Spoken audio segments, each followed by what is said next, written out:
Hello students, आज हम लोग बात करने वाले हैं रिकॉम्बिनेंट डीएनए टेक्नोलॉजी के आवश्यक उपकरणों के बारे में। इससे पहले के वीडियो लेक्चर में हमने बात की थी कि रिकॉम्बिनेंट डीएनए टेक्नोलॉजी क्या होती है। तो हमने जाना था कि ये टेक्नोलॉजी दरअसल बायोटेक्नोलॉजी का एक पार्ट है और उसमें हमने ये भी जाना था कि इस तकनीक में हम दो डिफरेंट डीएनए होते हैं, उन डीएनए को विशेष स्थानों पर से कट करके आपस में जोड़ते हैं, कुल मिला के जीन्स की हेराफेरी करते हैं। और इस तकनीक में जो जीन्स की हेराफेरी की जाती है, दो डीएनए को जो जोड़ने का काम किया जाता है, उसके लिए हमें कुछ आवश्यक इक्विपमेंट्स की उपकरणों की जरूरत होती है। और इस जरूरत में हमने इससे पहले वीडियो में नाम भी बताए थे कि उनमें एंजाइम्स आते हैं, वेक्टर्स आते हैं, होस्ट सेल्स यानी परपोषी कोशिकाएं आती हैं और इसके अलावा बायोरिएक्टर्स वगैरह भी आते हैं। तो आज के वीडियो में हम मुख्य रूप से जो डिस्कस करने जा रहे हैं वो डिस्कस करेंगे हम रिकॉम्बिनेंट डीएनए टेक्नोलॉजी के लिए आवश्यक एंजाइम्स के बारे में। ठीक है, तो देखिए ये एंजाइम्स की बात हो गई। इस तकनीक में जो एंजाइम हमारे काम में आते हैं वो एंजाइम कौन कौन से होते हैं क्रम से। सबसे पहले होता है रेस्ट्रिक्शन एंजाइम, ठीक है, इसके बाद होते हैं पॉलीमरेज एंजाइम, इसके बाद होते हैं लाइगेज एंजाइम। कुछ और भी एंजाइम होते हैं, वो ज़्यादा इतने यूजफुल नहीं होते हैं। मेन जो एंजाइम्स है वो ये है। और इनमें भी सबसे इंपॉर्टेंट, सबसे महत्वपूर्ण जो एंजाइम होता है वो होता है रेस्ट्रिक्शन एंजाइम। रेस्ट्रिक्शन एंजाइम, इसे हम हिंदी में प्रतिबंधन एंजाइम भी कहते हैं। क्या है, इसका नाम ही बताता है, रेस्ट्रिक्शन, एक विशेष क्षेत्र के लिए आरक्षित। कहने का मतलब यह है कि वे एंजाइम जो डीएनए को कुछ निश्चित स्थानों पर से काटते हैं, रेस्ट्रिक्शन एंजाइम कहलाते हैं। निश्चित स्थानों से मतलब है हमारे यहाँ पर, जैसे कि हमने पहले डीएनए के स्ट्रक्चर को पढ़ा हुआ है पूर्व की क्लासों में, तो हम देखते हैं कि डीएनए की स्ट्रक्चर जब होती है तो उस डीएनए का निर्माण न्यूक्लियोटाइडों से होता है। उन न्यूक्लियोटाइड्स में निश्चित क्षारक्रम भी पाए जाते हैं, जिनमें हमने देखा है कि A double bond T, C triple bond G या T डबल बॉन्ड A या G ट्रिपल बॉन्ड C का एक विशेष सीक्वेंस होता है। ये सीक्वेंस प्रत्येक जीव में अलग अलग तरीके का होता है। तो रेस्ट्रिक्शन एंजाइम जो होते हैं वो डीएनए को इन क्षारकों के एक निश्चित स्थान पर से काटने का काम करते हैं। अलग अलग एंजाइम का अलग अलग निश्चित क्षारक्रम पे काटने का एक निश्चित मापदंड होता है कि वो कहाँ से काटेगा। तो चूंकि काटने का काम करते हैं तो इन्हें हम रेस्ट्रिक्शन या प्रतिबंधन एंजाइम कहते हैं। इसी वजह से चूंकि ये काटते हैं, इसी वजह से हम इन्हें अन्य नाम भी देते हैं। ये अन्य नाम होता है आणविक कैंचिया।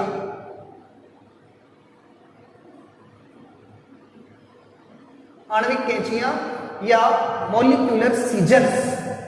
बहुत इंपॉर्टेंट क्वेश्चन है कि आणविक कैंचिया मॉलिक्यूलर सीजर्स किन्हें कहा जाता है। आणविक कैंचिया रेस्ट्रिक्शन एंजाइम को कहा जाता है। क्यों कहा जाता है? क्योंकि रेस्ट्रिक्शन एंजाइम क्या है, एक प्रकार का मॉलिक्यूल है और ये ऐसा मॉलिक्यूल है जो डीएनए को कट करता है। कैंची का काम क्या होता है? कट करना। तो ये भी डीएनए को कट कर रहा है, इसलिए इन्हें हम आणविक कैंचिया कहते हैं। आगे बात करते हैं, रेस्ट्रिक्शन एंजाइम जो है वो 2 टाइप्स के होते हैं। उनमें इनका पहला प्रकार होता है एक्सोन्यूक्लियेज रेस्ट्रिक्शन एंजाइम और इनका दूसरा प्रकार होता है एंडोन्यूक्लियेज रेस्ट्रिक्शन एंजाइम। एक्सोन्यूक्लियेज और एंडोन्यूक्लियेज में क्या अंतर है? सिंपल सा अंतर है। एक्सो मींस बाहर और एंडो मींस अंदर। जो डीएनए को बाहर से सरफेस पर से काटते हैं वो एक्सोन्यूक्लियेज होते हैं और ऐसे एंजाइम जो डीएनए को अंदर से काटते हैं वो एंडोन्यूक्लियेज होते हैं। इस टेक्निक में मुख्य रूप से हमारे एंडोन्यूक्लियेज एंजाइम ही काम में आते हैं। ठीक है, नेक्स्ट बात करते हैं कि जो एंजाइम्स होते हैं वो कहाँ से प्राप्त होते हैं। जैसा कि हमने पहले चर्चा की थी कि बायोटेक्नोलॉजी का मतलब क्या है कि ऐसी तकनीक जिसमें सूक्ष्म जीवों का उपयोग होता है मानव कल्याण के लिए। तो इस तकनीक में मोस्टली जो भी काम है वो सूक्ष्म जीवों की मदद से होते हैं। तो रेस्ट्रिक्शन एंजाइम को भी सूक्ष्म जीवों, माइक्रो ऑर्गेनिज्म से प्राप्त किया जाता है। विशेष रूप से जिन सूक्ष्म जीवों से ये एंजाइम लिए जाते हैं वो सूक्ष्म जीव जीवाणु अर्थात बैक्टीरिया होते हैं। तो ये जो एंजाइम है ये किनसे प्राप्त किए जाते हैं? माइक्रो ऑर्गेनिज्म से, जैसे कि जीवाणु अर्थात बैक्टीरिया से प्राप्त। ठीक है, अब ये जो रेस्ट्रिक्शन यानी प्रतिबंधन एंजाइम है, इन प्रतिबंधन एंजाइम के हम नामकरण के बारे में चर्चा करें। एक विशेष टॉपिक है, थोड़ा सा टिपिकल होता है, यह हम समझेंगे, बड़े इजी तरीके से समझने वाले हैं। ये टॉपिक है रेस्ट्रिक्शन एंजाइम का नामकरण, नोमेनक्लेचर।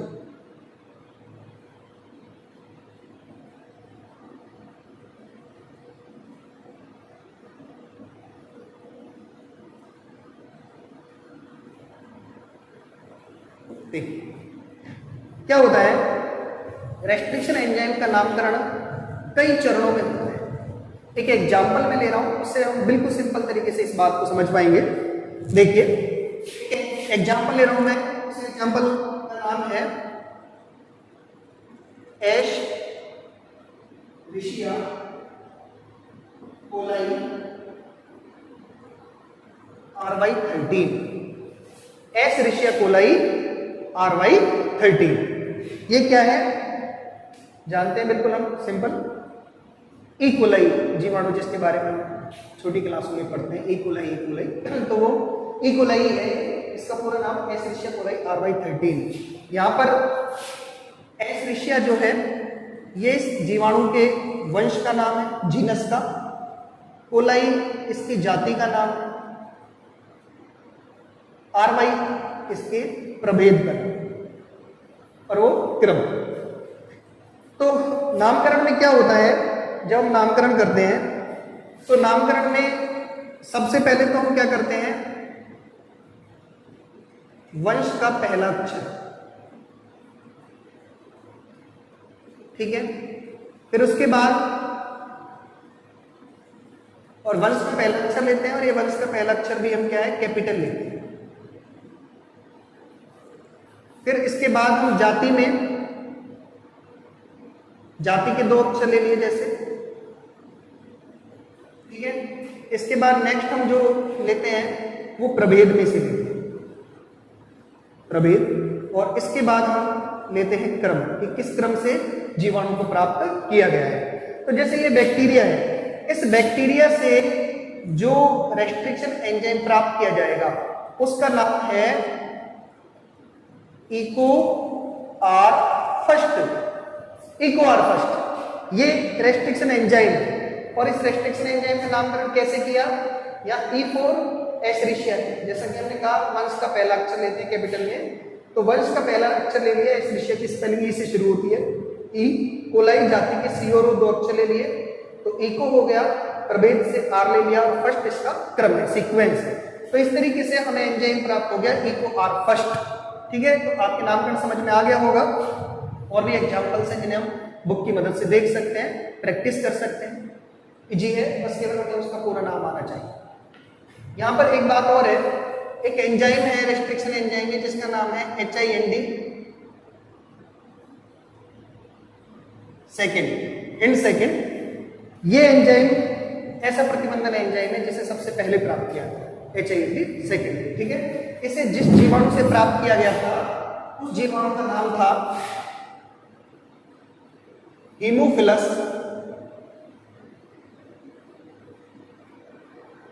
इन्फ्लुएंजी।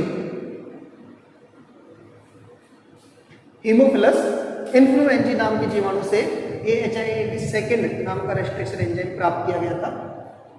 अब इसके बाद मैं आपको कट करने का प्रोसेस और बताता हूं कि रेस्ट्रिक्शन एंजाइम जो है किस तरीके से कट करते हैं किसी डीएनए को। तो देखिए इसमें क्या होता है कि रेस्ट्रिक्शन एंजाइम डीएनए को ऐसा नहीं कहीं से भी काटना, हमने कहा विशेष स्थानों पर से काटते हैं, और ये विशेष स्थान वो होते हैं जहां पर क्षारकों की, नाइट्रोजन क्षारकों की निश्चित क्रम में पुनरावृत्ति होती है, उन जगहों से डीएनए को काटते हैं। जैसे कि हम देखें, हम ATTCAG, या हम ले लें, ऐसा करते हैं CG, और इधर ले लेते हैं CG। तो ये मैंने एक सीक्वेंस बनाया है। जैसा कि अपन जानते हैं कि डीएनए के 2 टेम्पलेट होते हैं, एक की दिशा 5' to 3' होती है, दूसरे की दिशा 3' to क्या होती है 5'। और इन दोनों टेम्पलेट्स पर ये नाइट्रोजन क्षारक होते हैं, और इन क्षारकों की क्या खास बात है कि ये एक दूसरे के पूरक होते हैं। मतलब कि जैसा कि हमें पता है डीएनए में A T से जुड़ सकता है, और C किससे जुड़ सकता है G से, या T A से जुड़ सकता है और G किससे जुड़ सकता है C से। तो यहाँ हम देख रहे हैं कि यहाँ एक सीक्वेंस बन गया CG, और यहाँ भी बन गया CG, और हम ये देख पा रहे हैं कि C और G एक दूसरे के क्या होते हैं, अपोजिट। तो इस तरीके का सीक्वेंस बनता है। इस तरीके के सीक्वेंस को हम कहते हैं पैलिंड्रोम। पैलिंड्रोम का मतलब है ऐसा सीक्वेंस जो दोनों दिशाओं से पढ़ने पर समान होता है। उसे हम पैलिंड्रोम कहते हैं। हिंदी में भी हमें ऐसे कई वर्ड मिलते हैं पैलिंड्रोम टाइप के, जैसे कि हमारे राजस्थान की प्रमुख डेयरी है सरस, तो सरस में हम देखें अगर हम आगे से पढ़ेंगे तो भी सरस है और पीछे से पढ़ेंगे तो भी सरस है। डालडा है, आगे से पढ़ेंगे तो भी डालडा है, पीछे से पढ़ेंगे तो भी डालडा है। तो इसमें भी क्या है, इसे इधर से पढ़ रहे हैं तो भी सीजी सीजी है और इधर से पढ़ रहे हैं तो भी क्या है, सीजी सीजी। लेकिन यहाँ पर हम एक काम नहीं कर सकते। क्या नहीं कर सकते कि हम सोचे कि हम एसी एसी लिख दें और इधर भी एसी एसी लिख दें तो ये सीक्वेंस पैलिंड्रोम बन जाएगा। नो, ये पैलिंड्रोम नहीं बनेगा। क्यों नहीं बनेगा कि पढ़ने पर तो ये दोनों दिशाओं से समान आ रहा है, लेकिन यहाँ पर इन क्षारकों का एक दूसरे के अपोजिट होना जरूरी है, पूरक होना जरूरी है। और हम जानते हैं कि डीएनए में कभी भी एसी के साथ नहीं जुड़ता और सीए के साथ नहीं जुड़ता, तो ये बात भी हमें यहाँ पर ध्यान रखनी जरूरी है। तो इस तरीके से ये जो पैलिंड्रोम युक्त क्षेत्र होते हैं, ये 4 क्षारकों वाले भी हो सकते हैं, 6 वाले भी हो सकते हैं, 8 वाले भी हो सकते हैं। अलग अलग जीव में अलग अलग प्रकार का पैलिंड्रोम होता है और अलग अलग प्रकार का रेस्ट्रिक्शन एंजाइम इनको उन विशेष स्थानों पर से काटता है। तो ये हमारी आज बात हुई कि रेस्ट्रिक्शन एंजाइम क्या है, कहाँ से प्राप्त होता है, किस तरीके से उसका नामकरण किया जाता है और किस तरीके से वो डीएनए को काटने में अपनी भूमिका अदा करता है। आगे के एंजाइम्स के बारे में और प्रोसेस के बारे में नेक्स्ट वीडियो में चर्चा करेंगे। आज के लिए इतना ही, थैंक यू।